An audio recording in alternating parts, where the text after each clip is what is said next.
Hey, what's going on, phone dogs? Bo HD here. Hope you guys are doing well. Now, Microsoft just released their Surface Go tablet, laptop, hybrid computer that runs a slimmed down version of Windows 10 called Windows 10s or S mode. I think that's the newest term that Microsoft is using. Basically, it's a version of Windows 10 that is restricted to running applications from the Windows Store and only the Windows Store. If you're thinking about purchasing the Surface Go, there are several very important pros and cons that you'll want to consider before making your purchase. First of all, S mode is considered a con in my book because of its restricted ability to run third-party applications not available on the Windows Store. This includes official Google apps and browsers like Firefox and even Chrome. The good news is you can switch out of S mode and install any application, but it's a one-way stream. You won't be able to switch back to S mode if you decide you ever want to. You can also upgrade to Windows 10 Pro, but it will cost you about $100. The Surface Go is also pretty expensive when you compare it to a newer iPad or other similarly portable devices. The base model with 64 gigabytes of eMMC storage and 4 gigabytes of RAM sells for $399, while the model with 128 gigabyte SSD and 8 gigabytes of RAM sells for $549. And that's the model I have in front of me. You are going to want to spring for the higher end model as it features much faster storage and more RAM for running applications, especially applications in Windows 10.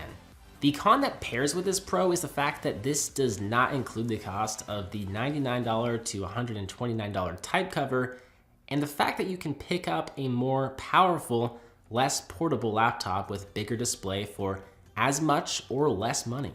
Now, the Surface Go is one of the most portable productivity devices on the market. There's a micro SD card slot for expandable storage and a kickstand that offers a ton of different viewing angles. It feels super sturdy, so you should have no problems with this thing flailing around. Speaking of the type cover for the Surface Go is really clicky and it feels great to type on. It might be a little smaller than what you're used to coming from a bigger laptop, but it didn't take long for me to adjust to.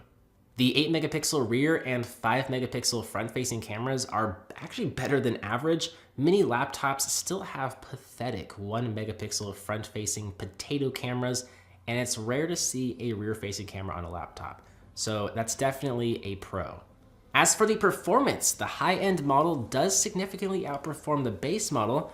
A slimmed down version of Photoshop is available on the Windows Store in S mode, so if you want to do any photo editing or video editing, you are in luck, but I would recommend the higher end model for such editing. Web browsing, document writing, and presentation creating can also be done with ease. The HD Graphics 615 actually performs similarly to the integrated graphics used in some gaming laptops. Minecraft runs extremely well on this machine, which is absolutely a pro. Education apps that use 3D modeling should run without many issues. This includes Microsoft's Paint 3D tools. Overall, this could be a very good device for graphic designers as it's relatively inexpensive and supports the Surface Pen. It is worth noting though, the performance isn't as strong as Apple's A10 processor, so if you're maybe considering an iPad for performance, that's important to know.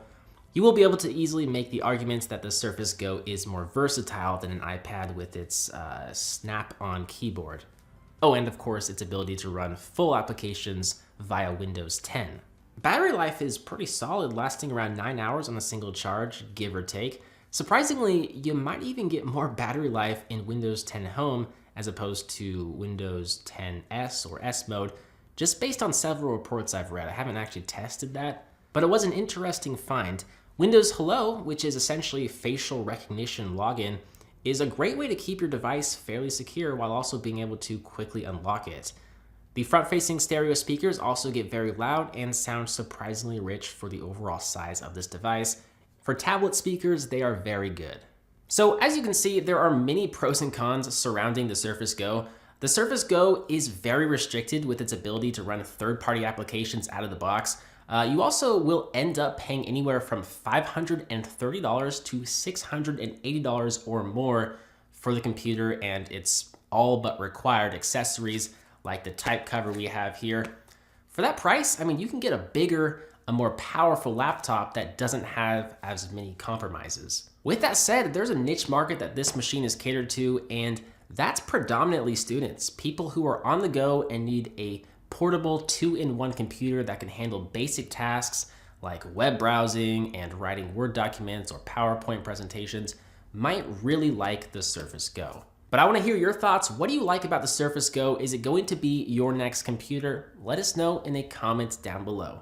As always, I'm BoHD from PhoneDog.com. Thanks for watching. I hope you enjoyed this video, and I will see you right back here in the next one. See ya.